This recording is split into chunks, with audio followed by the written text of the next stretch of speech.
Hello and welcome to the Dance Yourself Brave show, where we get real about the struggles dancers face, from confidence battles to self-doubt, and how dance has the power to make us braver, stronger, and more unstoppable in every area of life. I'm your host, Mariana Santos, founder of Brazily Fitness. And whether you're a seasoned dancer, a dance instructor, dance lover, or someone who's always wanted to dance but feels a little intimidated to start, this show is for you. Expect honest conversations, inspiring stories, and simple ways to bring more dance into your life, whether that's in the studio, on stage, or right in your living room. And if you're a dance instructor, we've got you covered with tips on how to grow your dance business, attract more students, and create a bigger impact through your passion for movement. So if you're ready to step out of your comfort zone, own your movement, and dance yourself brave, let's do this.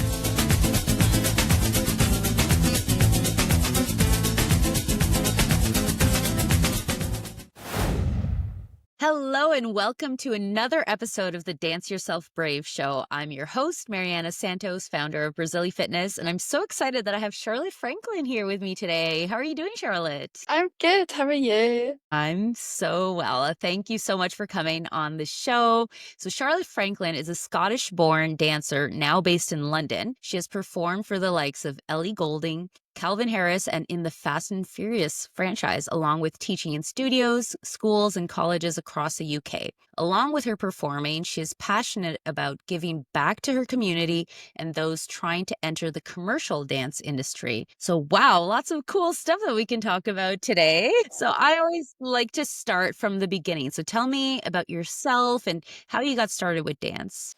Well, I feel like my story's actually not that exciting. I started because my sisters went to a dance school. So then my mum just shoved me in it as well, probably just to get us out the house, to be honest. But yeah, so I went there and then I did gymnastics at the same time. So I kept like quite active when I was younger. And then obviously just during school, did the odd dancing. Did some dancing in high school, but still at like this dance school, doing like modern jazz, all your technical stuff.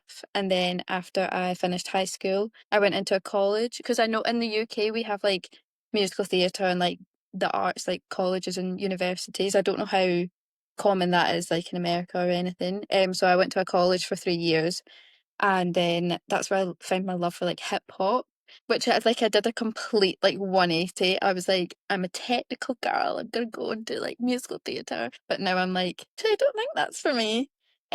So then from there I graduated, stayed in Scotland for a few months just to get some money, and then I literally just packed up my stuff and moved to London, and I've been here since. So that was 2022. Like literally just packed up my stuff the night before and just left. Like it was fast, but it was fun. Awesome. Yeah, it's the things that we do, like when I think all those spontaneous things we do, they end up Yeah, feeling crazy in the moment, but they're the things we look back on, right? And be like, 100%. like, thank God I did this, right? So tell me about maybe some struggles you faced along the way when you started dancing. One that really sticks out to me is that I got quite a bad injury, which I'm actually still kind of like recovering with. So that took me out in London. It took me out for like a year, so I couldn't do anything. I couldn't like walk or anything like that. So that was quite a lot. And then also but I mean, COVID. Like that was a thing, and I was still in college during that, so I had to do everything like on Zoom from like 8:30 till 4, like still a full college day on Zoom. But my sister was also in the same college, so like you know how small your space is. It was me and her in that, so there was that struggle as well. So there's been like a few little bits, but with the injury, like it's just doing your physio, like, and I feel like if anyone's listening, do your physio, because I didn't at first, and then that made it worse. But yeah, so just doing rehabbing that, and it led me to like not focus so much on like I have to dance, dance, dance. Like it let me do like different kind of things, which was quite nice. Like be creative in different ways. So how do you think, like, going through, having an injury and, everything that you experienced growing up in dance, like, how do you think that has shaped you as a person and how does that affect your life today? I think definitely for the injury part of it, like it helped me not to get all deep, but like really know myself, because when I physically couldn't do the thing that like I love doing and why I moved to London, I was like, right, well, I need to figure out what else I can do. So it helped me become like a bit more businessy, and because I work with like kind of union like group called Dancers Network, and I know you've got Dance Alliance, so we kind of work together. So I became like part of that, and then I've opened my little like business to give back to Scottish dancers. So it helps me know more of my strengths other than like just having to dance. So I think, and I also just appreciate things in life.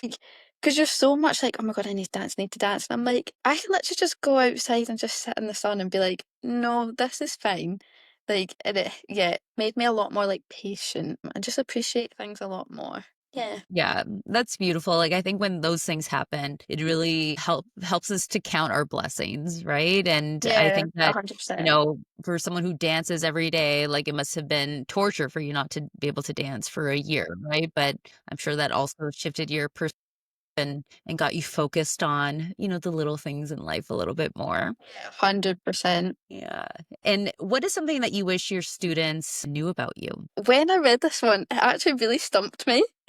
Um, Like, I actually maybe I think more just of the struggles to get to where I am today. Because obviously I feel like on Instagram and all this, like you see people smashing out class and it looks all great, but I'm like, there's a lot to get to where all these people get to.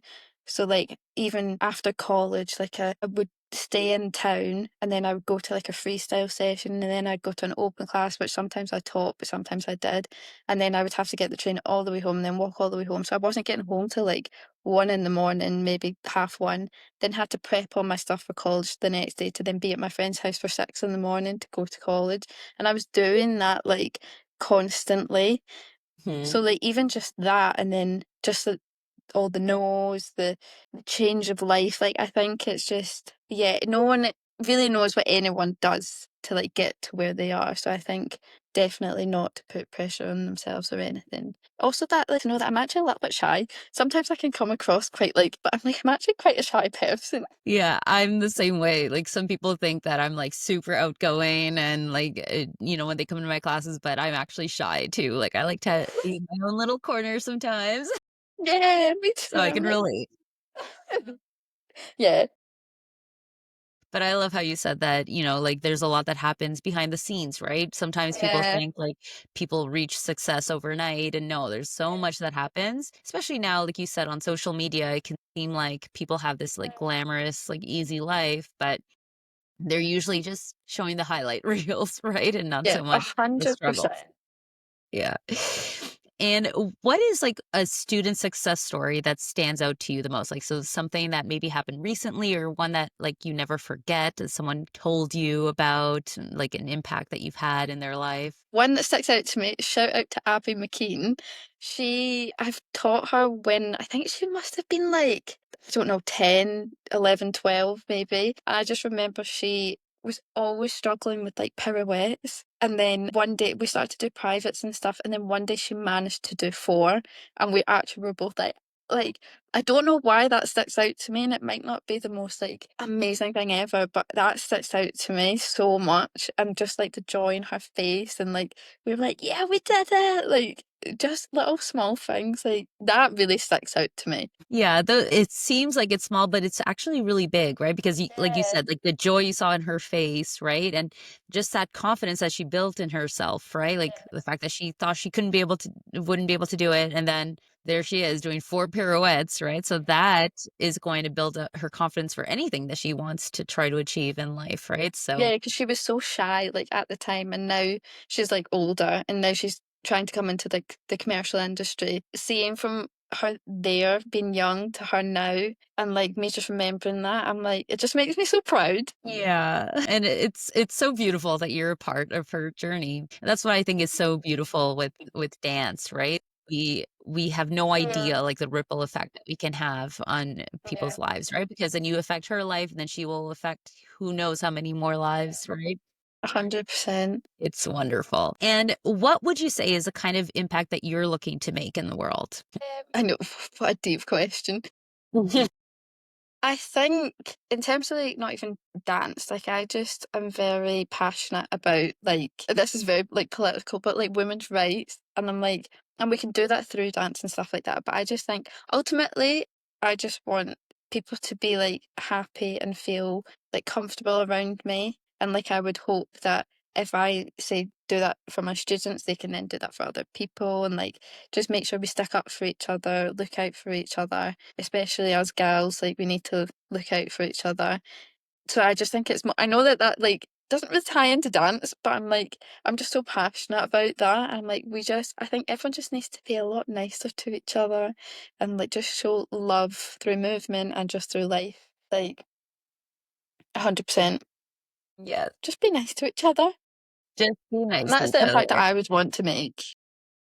Like, Yes. I would want to leave people feeling better about themselves than when they first came. Yeah, and I mean, you said it's not really to do with dance, but I think it is, right? Like, I think that by doing what you love and, inspiring people, that's what you're doing. You're helping people love themselves. And then I think that when you love yourself, you can give more love to the world, A right? And then be 100%. Yeah. kinder and yeah. So it's a huge thing. What is something like what advice would you give to someone who is curious about starting to dance? So maybe like they didn't get a chance to dance when they were a child and now, like, they're a little bit curious, but they feel like maybe they're too old, all those silly things that we tell ourselves. What would you tell them? I think you can dance at any age. Like, there's not an age limit on it at all. Like, at all. Because even if you just want to dance for fun, just dance for fun. And if you want to try and take it more seriously, there's an age bracket for everyone. Like, you could be on an advert and they need someone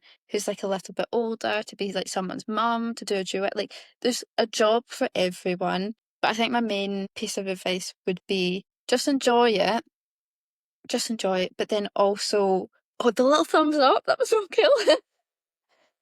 Just enjoy it, and then also try and take as many different classes as possible. Don't just stick to the one style because you're pulling yourself into a box. And like, yeah, you can be great at one style, but you need to try and be an all-rounder because you could be on a job with like Kendrick Lamar and he wants like ballerinas. So you just need to try and do it. And I just think do the damn class. Just do it.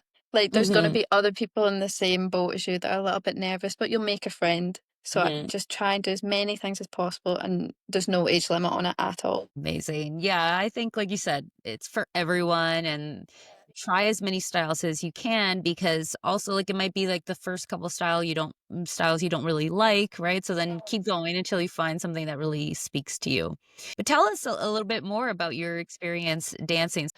Interviews I've had so far have been, dance studio owners, dance instructors, so not so much on the like commercial sides. Tell us how you got into that. So, like I was saying at the start, like I actually didn't want, well, it's not that I didn't want to, I was just adamant that I was gonna be like a technical girl. And like there's a big university here called Ardang. And I literally was like, I'm gonna go there, I'm gonna go there. And then I started college and I was like, actually, I don't think that's for me. So it kind of flipped for me when I was in hip hop. And like, luckily, I hadn't ever done it before, so I didn't have any bad habits. And then, very grateful for my teacher because he actually taught me, like, quote unquote, correctly, like with the bounces, the rocks, everything. So I felt so uncomfortable, and everyone else in my class was like proper hip hop dancers. But he just made us do a cipher every single class. So I just had no choice. Like, I had to freestyle. He Mhm. would also put me to the front of dances sometimes, and I think he did that on purpose to make me uncomfortable. But then I just started to really, really enjoy it. Like low key bullying, but I'm like, I needed it. But it just made me find a love for it, and even just the type of music that I listened to, and then the people that I watched growing up, like even like Kaylin Harris and like Brian Friedman and like Ian Eastwood and stuff like that. I always loved watching them, even when I wanted to do technique. So then, yeah, that's how I started the love for that, and like looking at like X Factor and Britain's Got Talent and stuff like that. And I went, I want to do that.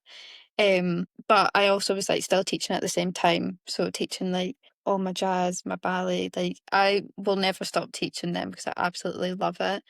And then during lockdown, I trained with Cameron Lee for 10 months over Zoom. And that was such a big turning point for me because then, like, I got trained by all these big American people, which I would never have had the opportunity to do before. And that made me be like, yeah, this is it for me. Yeah. So then, like, when I moved to London, I was just really hammering in, and like obviously research is like such a huge part. You have to know, you can't just move somewhere and be like, right, okay, what am I doing? Like you have to know the agencies and like who's doing what and all this. So I did all my research, I moved and then just went to like quote unquote the right classes. And then it does kind of like fall into place a little bit, but then it'll just suddenly stop. And I think that's the nature of it. So it's more just like talking to the right people, like just talking to everyone actually, just being nice to everyone and trying new things.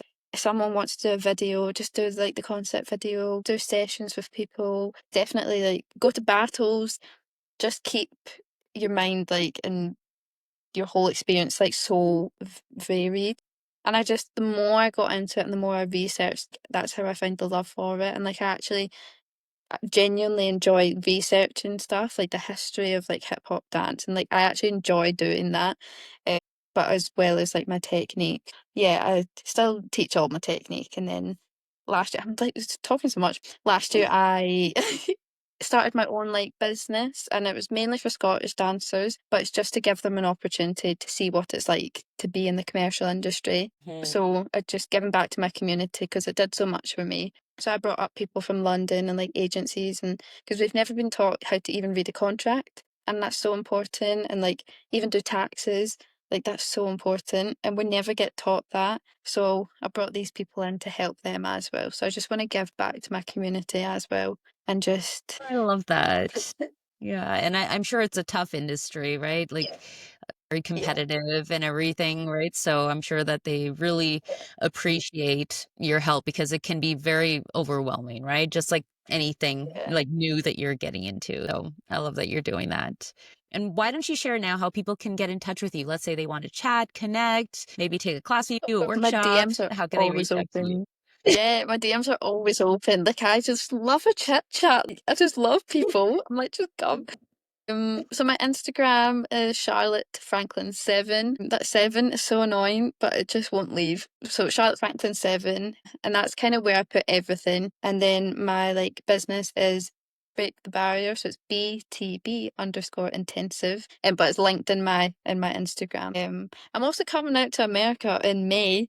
So Oh, exciting. yeah, so if anyone wants to have a little like drink, do a class together, like Awesome. Very cool. Well, I'll make sure to add all your links in the show notes so it's easy for people to click and reach out to you. Thank you so much, Charlotte, for sharing your story. I love what you're doing and I can feel your passion. I can see it in your eyes. So thank you so much for coming on to chat with us today. thank you for having me. All right. Well, thank you for tuning in. If this was the first time listening to the show, make sure you subscribe and leave a review because that's actually the best way for other people to discover our show. But we can continue to inspire the world to dance more and especially dance themselves brave.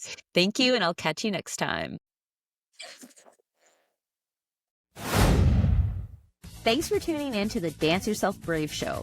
If today's episode got you hyped, inspired, or just made you want to bust a move, do me a favor. Subscribe, leave a review, and share it with someone who needs to hear today's message. Sharing is caring after all. And hey, don't forget, your courage is already in you. Sometimes you just gotta dance it out to feel it.